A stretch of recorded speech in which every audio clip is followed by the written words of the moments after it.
Revelation 9, and the fifth angel sounded, knowledge revealed, and I saw a star, the angel of the Lord, fall from heaven upon the earth, and to him was given the key of the bottomless pit. Now Satan's been bound for 1,000 years, and now the angel comes with a key to loose him. Instructions from the Spirit and the bride at the end of the millennium. Matthew 16 and 19. Jesus said, I give you the key of the kingdom of heaven, the authority, the knowledge. And whatsoever thou shalt bind on earth shall be bound in heaven. And whatsoever thou shalt loose on earth shall be loosed in heaven. In Luke 10:52, woe unto you lawyers, Jesus said, for you have taken away the key of knowledge. So the key represents knowledge and authority that he has given to the church. When we find that knowledge, we begin to pray it back.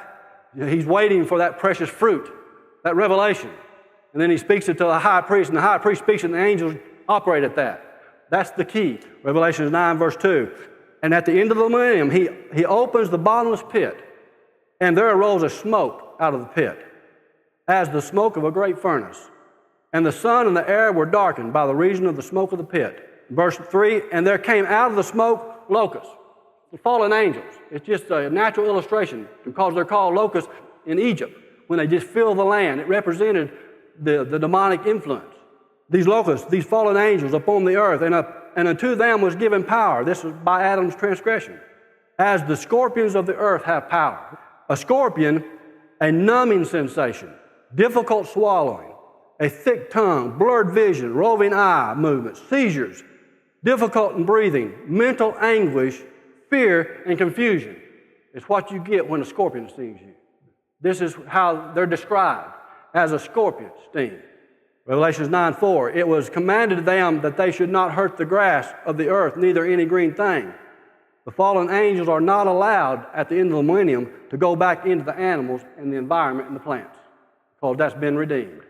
Romans 8:19-22, for the earnest expectation of the creature, the creation, waiteth for the manifestation of the sons of God. For the creature, the creation, was made subject to vanity, not willingly, but by reason of him who hath subjected the same in hope, because the creature, the creation itself also shall be delivered from the bondage of corruption into the glorious liberty of the children of God. For we know that the whole creation groaneth and travaileth in pain together until now, waiting for the manifestation of the sons of God. Revelation 9:4, neither any tree righteous, but only those men, people, which have not the seal, the knowledge of God in their foreheads, a renewed mind. Romans 12:2, be not conformed to this world, but be ye transformed by the renewing of your mind, that ye may prove what is that good and acceptable and perfect will of God. Ephesians 4:30, and grieve not the Holy Spirit of God, whereby ye are sealed, given knowledge unto the day of redemption. Revelation 9:5, and to them, these fallen angels, it was given that they should not kill them, people which had not the seal, the knowledge of God in their foreheads, but that they should be tormented 5 months. The pulpit commentary that is well accepted, that commentary says, referencing this scripture, it says 5 times 30 or 150 years. In Genesis 15:16, but in the fourth generation that shall come hither again, for the iniquity of the Amorites is not yet full. Genesis 6:3, and the Lord said, my spirit shall not always strive or plead the cause with man. His days is flesh, yet his days shall be 120 years. When Cain killed Abel, he set a limit to God's protection. Because Adam was about 120 years when Seth was born to replace Abel.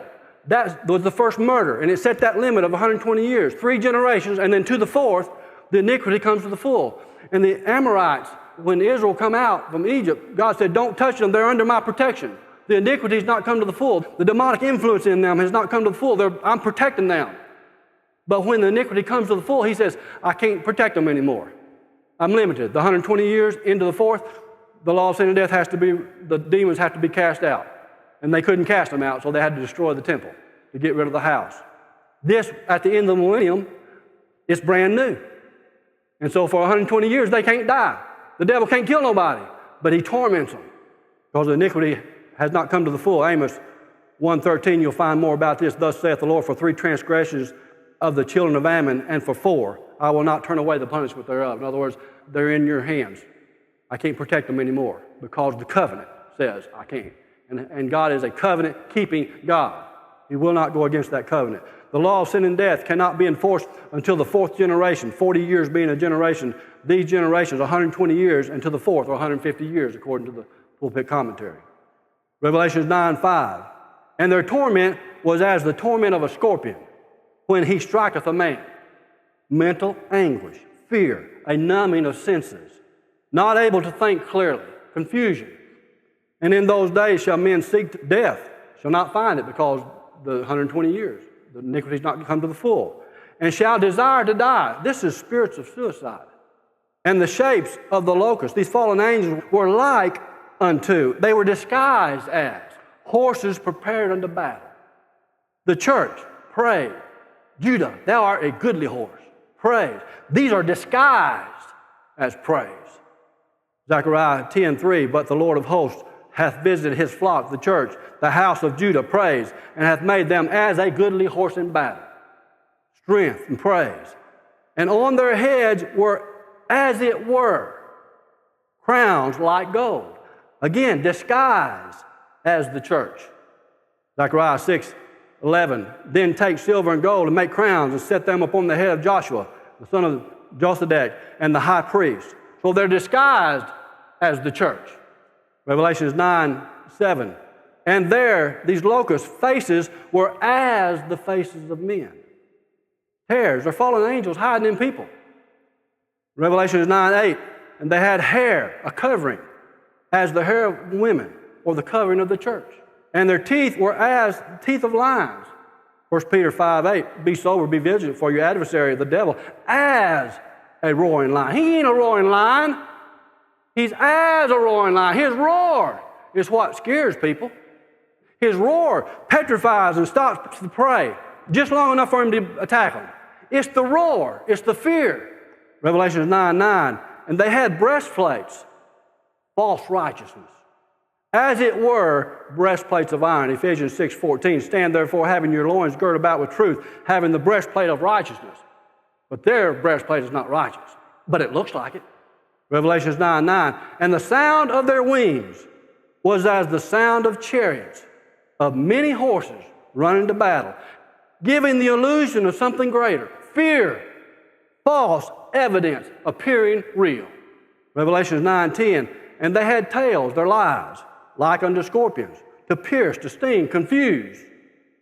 And there were stings in their tails, their lies, and their power was to hurt men 5 months. Again, the pulpit commentary, 5 times 30 or 150 years. Isaiah 9:15, the ancient and honorable God, he is the head. The prophet that teacheth lies, he's the tail. We are of the head, the truth, not of the tail, the lie, the devil. Revelation 9:11. And they had a king over them, authority, which is the angel of the bottomless pit, whose name in the Hebrew tongue is Abaddon, destroying angel, but in the Greek tongue hath his name Apollyon, destroyer. Revelation 9:12. One woe is past, Adam's fall. And behold, there come 2 woes more hereafter, Satan cast down at Calvary, and Satan loosed at the end of the millennium. Revelation 9:13. And the 6th angel sounded, knowledge revealed. And I heard a voice from the 4 horns of the golden altar which is before God, saying to the 6th angel which had the trumpet, loose the 4 angels, fallen angels, which are bound in the great river Euphrates. These fallen angels are loosed out of the pit, this opening, this mouth, this opening in the earth. Same as the 6th angel pouring out his vial in Revelation 16. Revelation 9:15, and the 4 angels were loosed, which were prepared for an hour and a day, and a month and a year, for to slay the third part of men, the soul, the mind, will, and emotions, mental anguish, fear, suicidal depression. And the number of the army of the horsemen were 200,000. I heard the number of them, 200 million. Revelation 9:17. And thus I saw the horses, these people offering false praise in the vision. And them, these fallen angels that sat on them, people, the tares, having breastplates of fire and of jacinth and brimstone, and their heads, their authority of the horses, the people offering false praise, were as the head of lions. These are 3 spirits that are revealed in Revelation 16:13. And out of their mouth, that word mouth means figuratively an opening in the earth. Out of the opening in the earth issued fire representing the dragon, Satan, Revelation 16:13, and smoke, the false prophet or a lying spirit, Revelation 16:13, and brimstone, destruction, the beast. That's what the word beast means, destruction. It is a spirit of destruction.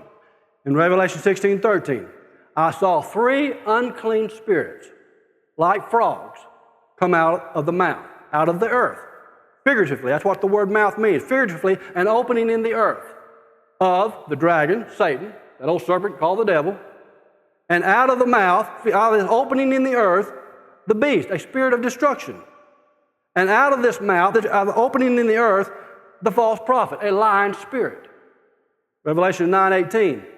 But these three, these unclean spirits of Revelation 16:13, by these three spirits was the third part of men, the soul, the mind, will, and emotions, the mental anguish, the fear, suicidal depression, killed or destroyed.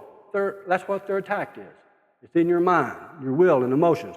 By the fire, the dragon, the devil, the liar. Remember the fire? Instruction. He's the one that lied. False instruction. Revelation 16:13. By the smoke, lying spirit, false prophet. Revelation 16:13. And by the brimstone, destruction. A beast, a spirit of destruction. Revelation 16:13. Which issueth out of their mouth, or an opening in the earth. It's repeated 2 times because the church age and the millennium were fighting the same devil. Revelation 9:19. For their power is in their mouth. This figuratively an opening in the earth because they're released. That's their power. And in their tails, in their lies. Their false prophet, Revelation 16:13. And their tails, their lies, were like unto serpent, or the dragon, Satan, Revelation 16:13.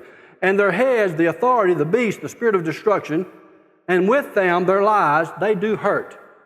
Revelation 9:20. And the rest of the men, mankind, which were not killed, destroyed by these plagues, yet repented not of the works of their hands, that they should not worship devils and idols of gold and silver and brass and stone and of wood, which neither can see, nor hear, nor walk. Neither repented they of their murders, nor of their sorceries, nor of their fornication, nor of their thefts. This is the fruit of the flesh.